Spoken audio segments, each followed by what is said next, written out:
തെറി വിളിച്ചതിന്റെ പേരിൽ പുറത്താവും അങ്ങനെ എനിക്ക് തോന്നുന്നുണ്ടോ? ഇതിനു മുമ്പ് അങ്ങനെ ഉണ്ടായിട്ടില്ലേ? ഇതിനു മുമ്പ് ഉണ്ടായിട്ടില്ലേ? ഫിസിക്കലായിട്ട് ഒരുപാട് കണ്ടസ്റ്റന്റ്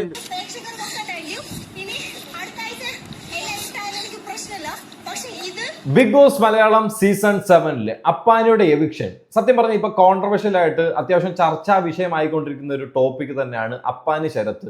ഈ സമയത്തൊന്നും ബിഗ് ബോസിൽ നിന്നും പുറത്തു പോകേണ്ട ഒരു വ്യക്തി അല്ല. നിങ്ങളുടെ അഭിപ്രായം എന്തായിരിക്കും? കമന്റിൽ കൃത്യമായിട്ട് രേഖപ്പെടുത്തണം. നിങ്ങളിൽ കുറച്ചധികം വ്യക്തികളെ അദ്ദേഹത്തിന് ഇറിറ്റേറ്റ് ചെയ്തിട്ടുണ്ട്. തീർച്ചയായിട്ടും ഞാൻ പല വീഡിയോസിൽ പറഞ്ഞിട്ടുണ്ട്, ഇറിറ്റേഷൻ മാക്സിമം ഉണ്ടായിരുന്നു, ഇല്ല എന്ന് എനിക്ക് പറയാൻ സാധിക്കില്ല. പക്ഷെ ഇപ്പോഴും ക്യാമറയ്ക്ക് മുന്നിൽ വരാതെയും സൈലന്റ് ആയിട്ട് ഇരിക്കുന്നതും വ്യക്തികളെക്കാളും അപേക്ഷിച്ച് നോക്കുവാണെങ്കിൽ ശരത് അപ്പാനി എന്ന് പറയുന്ന ഒരു വ്യക്തി ഇപ്പോഴൊന്നും ബിഗ് ബോസിൽ നിന്ന് പുറം പടി കാണേണ്ട ഒരാളേ അല്ല.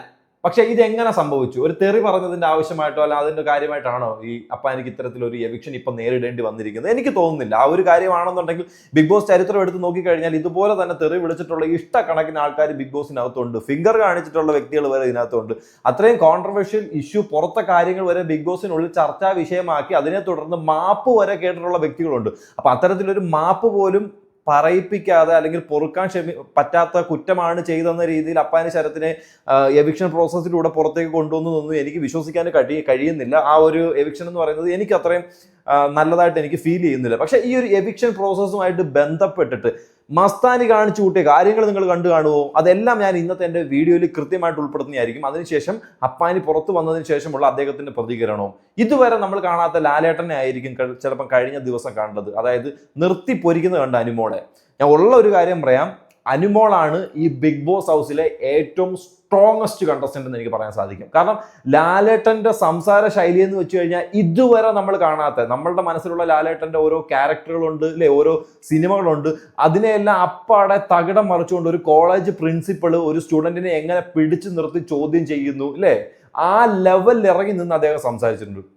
ആ സംസാരം കണ്ടിട്ട് ഞൊടിയിട കുലുക്കൊന്നും എനിക്ക് അനുവിന്റെ ഭാഗത്ത് കണ്ടില്ല. അനു അറിയത്തില്ല ഞാൻ പറഞ്ഞത് ശരിയാ. ആ ഒരു സ്റ്റാൻഡിൽ തന്നെ അതുപോലെ തന്നെ ഉറച്ചു നിന്ന് സംസാരിക്കണമെന്നുണ്ടെങ്കിലേ അവിടെ കിടന്നുകൊണ്ട് ധൈര്യശാലികളാണ്, ഞങ്ങൾ മെന്റലി ഭയങ്കര സെറ്റാണ്, ഞങ്ങൾ വീക്കല്ല എന്ന് പറയുന്ന വ്യക്തികളൊക്കെ ഉൾട്ടയാവത്തതേ ഉള്ളൂ. കാരണം അനുമോളുടെ സ്ട്രോങ്നെസ് ഈ 35ാമത്തെ ദിവസം അവൾ ഇത്രയും കാണിക്കുന്നുണ്ടെങ്കിൽ ഒരു 100 days എത്തുമ്പോഴത്തേന് കപ്പ് അനുമോളുടെ വീട്ടിലേക്ക് തന്നെ പോകത്തേ ഉള്ളൂ. അനുമോൾ ഇതുപോലെ തന്നെ കണ്ടിന്യൂ ചെയ്ത് മുന്നോട്ട് പോവുകയാണ് എന്നുണ്ടെങ്കിൽ, കാരണം അനുമോൾ ബിഗ് ബോസിനുള്ളിൽ സംസാരിക്കുന്ന പല കാര്യങ്ങളും പുറത്ത് പ്രേക്ഷക പിന്തുണ കിട്ടുന്ന കാര്യങ്ങളും, എന്നാൽ ബിഗ് ബോസിനുള്ളിൽ പറഞ്ഞുകൂടാത്ത പല കാര്യങ്ങളും ആയിക്കൊള്ളിരിക്കട്ടെ, വോട്ട് മറിയും. അത് മെയിൻ ആയിട്ടുള്ള കാര്യം, നമ്മൾ ചിന്തിക്കേണ്ട ഒരു കാര്യം. അനുമോളിലേക്ക് വരുന്നതിന് മുമ്പ് ആദ്യം അപ്പാനിയുടെ എവിക്ഷൻ നമുക്കൊന്ന് കണ്ടിട്ട് പുറത്തു വന്ന ഒരു കാര്യവും നമുക്കൊന്ന് കണ്ടുനോക്കാം.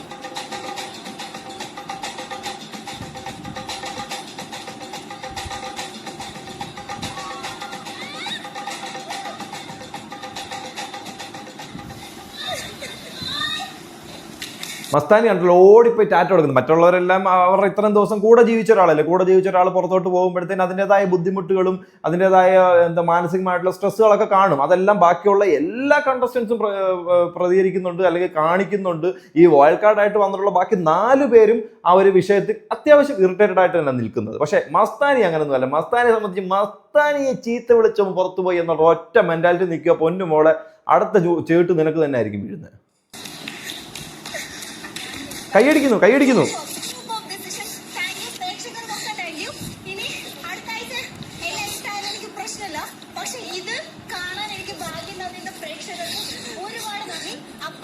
തെറ്റിപ്പോയി മോളെ, നീ ഈ ഒരു അവസരത്തിൽ നിന്റെ ഈ നന്ദി പ്രകടനം നീ കാണിക്കരുതായിരുന്നു. നമ്മുടെ ഒരു കോ കണ്ടസ്റ്റന്റ് ഔട്ട് ആകുമ്പോൾ നമുക്ക് സന്തോഷം വേണം, തീർച്ചയായിട്ടും വേണം. കാരണം ഒരാൾ ഔട്ടായാൽ മാത്രമേ നമുക്ക് മുകളിലേക്കുള്ള അടുത്ത പടിയിലേക്ക് കയറാൻ പറ്റൂ, അതുള്ള കാര്യം തന്നെ.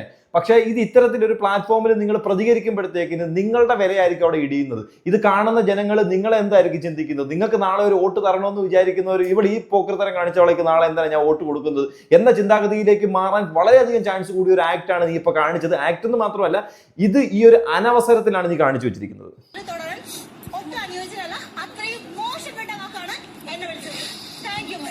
ഒരിക്കലും ബിഗ് ബോസിലുള്ള ഒരു കണ്ടസ്റ്റന്റിന് പോലും ഈ വ്യക്തി ഈ ബിഗ് ബോസിൽ തുടരാൻ അനുയോജ്യനല്ല എന്ന് പറയാൻ സാധിക്കത്തില്ല. നീ എങ്ങനെയാണ് നിൽക്കുന്നത് അതുപോലെ തന്നെയാണ് മറ്റൊരാൾ അവിടെ നിൽക്കേണ്ടത്. ആ ഒരു കാര്യമേ ഉള്ളൂ. ഇപ്പം അപ്പാനിയെ കുറിച്ചും ബുദ്ധിമുട്ടുകളുണ്ട്. അപ്പാനി ഈ ഷോയിൽ തന്നെ പറയുന്നുണ്ടായിരുന്നു, ഈ മസ്താനി എന്ന് പറഞ്ഞ വ്യക്തി എന്റെ ഇന്റർവ്യൂവിന് വേണ്ടി എന്റെ പുറകെ നടന്നിട്ടുള്ള ഒരു വ്യക്തിയാണെന്നൊരു കാര്യം.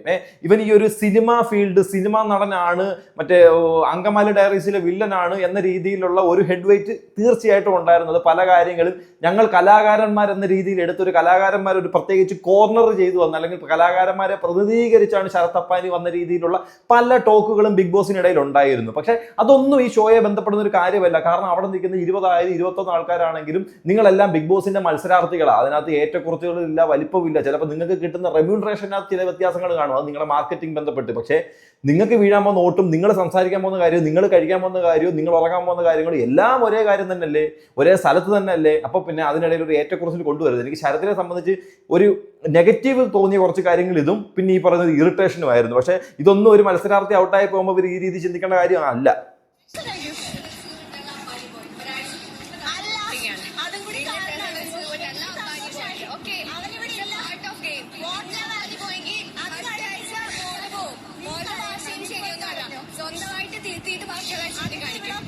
അതെ, തീർച്ചയായിട്ടും കറക്റ്റ് കാര്യമാണ് പറയുന്നത്.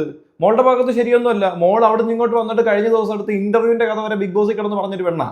ബിഗ് ബോസിനകത്ത് പുറത്തുള്ള കാര്യങ്ങളെല്ലാം വലിച്ചു കയറ്റിയ ഒരാളാ. പുറത്തുനിന്ന് എന്തൊക്കെ കോൺട്രവേഴ്സീസ് ഉണ്ട് അതെല്ലാം വലിച്ചു കയറ്റി അകത്ത് കയറ്റി സംസാരിക്കാൻ നോക്കിയ ആളാ. ബിഗ് ബോസിനകത്തുള്ള കണ്ടസ്റ്റൻസ് കാണാത്ത പല കാര്യങ്ങളും നമ്മളെ പോലുള്ള ഓഡിയൻസ് കണ്ടിട്ടുണ്ടല്ലോ ക്യാമറ വഴി. അതുവരെ ബിഗ് ബോസിനകത്തേക്ക് എന്നിട്ട് CCTV പോലെ പറഞ്ഞൊരു വ്യക്തിയാ. അപ്പൊ പിന്നെ ഇത്തരത്തിലുള്ള കാര്യത്തിൽ ഇവിടെ കിടന്ന് ഇത്രയും വലിയ ആക്ട് കാണിക്കേണ്ട കാര്യമൊന്നുമില്ല.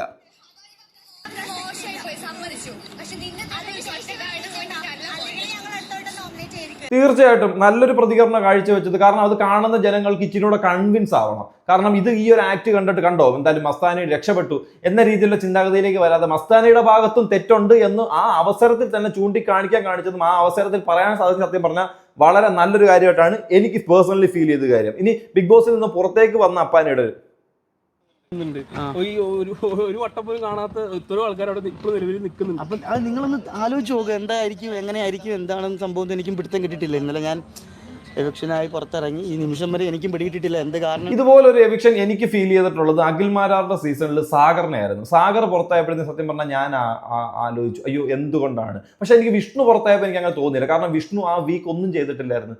വിഷ്ണു ടോപ്പ് 5 ഉണ്ടെന്നൊരു വിശ്വാസത്തോടു കൂടി നിന്നു. അപ്പോഴത്തേക്കും ഒന്നും ചെയ്തിട്ടില്ല. പക്ഷെ ഇവനെ സംബന്ധിച്ച് ഇവൻ നെഗറ്റീവ് ആണെങ്കിലും അവിടെ പ്രസൻസ് ഉണ്ട്. എന്തെങ്കിലുമൊക്കെ കാര്യത്തിന് അവിടെ പ്രസൻസ് ഓടി നടക്കുന്നുണ്ട്, ചാടുന്നുണ്ട്, സംസാരമുണ്ട്. ആരും വലിയ വില കൊടുക്കുന്നില്ലെങ്കിലും എന്തായാലും കാര്യങ്ങൾക്കെല്ലാം ഇടപെടുന്നുണ്ട്. മോളെ ചക്കരെന്ന് വിളിച്ച് ആരെങ്കിലും വാരി കൊടുക്കാനെങ്കിലും നിൽക്കുന്നുണ്ട്. കൊണ്ടാണ് ഞാൻ എവിക്ഷൻ ആയെന്ന് എനിക്ക് പിടികിട്ടിട്ടില്ല. അപ്പോൾ അത് നിങ്ങളെല്ലാവരും എന്നെ അറിയുന്ന ആൾക്കാരല്ലേ, ആദ്യമായിട്ട് കാണുന്ന ആൾക്കാരല്ലല്ലോ. അപ്പം നിങ്ങളൊന്ന് ചിന്തിച്ച് നോക്ക് എന്തായിരിക്കും ഒരു തെറി വിളിച്ചതിൻ്റെ പേരിൽ പുറത്താവും. അങ്ങനെ ഒരിക്കലും ഇല്ല. തെറി വിളിച്ചതിന്റെ പേരിൽ ഒരിക്കലും ഈ ഒരു വ്യക്തിയെ പുറത്താക്കാനായിട്ട് സാധിക്കത്തില്ല. കാരണം ബിഗ് ബോസിന്റെ ഇതുവരെയുള്ള മലയാള ചരിത്രം നിങ്ങൾ നോക്കിക്കഴിഞ്ഞാൽ നേരത്തെ പറഞ്ഞതുപോലെ തെറി വിളിച്ചിട്ടുള്ള വ്യക്തികൾ വന്നിട്ടുമുണ്ട്, കയറിയിട്ടുമുണ്ട്, കപ്പടിച്ചിട്ടുമുണ്ട്. എനിക്ക് തോന്നുന്നുണ്ടോ ഇതിനു മുമ്പ് ഉണ്ടായിട്ടില്ലേ? ഫിസിക്കലായിട്ട് ഒരുപാട് കണ്ടസ്റ്റന്റ് ഈ സീസൺ പോലും ആ ചോദ്യത്തിന് പ്രശസ്തി ഇല്ല. മസ്താനി പറഞ്ഞ ചോദ്യത്തിന് പ്രശസ്തി ഇല്ല. ഒരാൾ തെറി പറഞ്ഞു എന്ന് കരുതി എവിക്റ്റ് ആക്കണമെങ്കിൽ എത്ര പേരെ കഴിഞ്ഞ സീസണുകളിലൊക്കെ എവിക്റ്റ് ആക്കണം? അതൊന്നും ആയിരിക്കില്ല.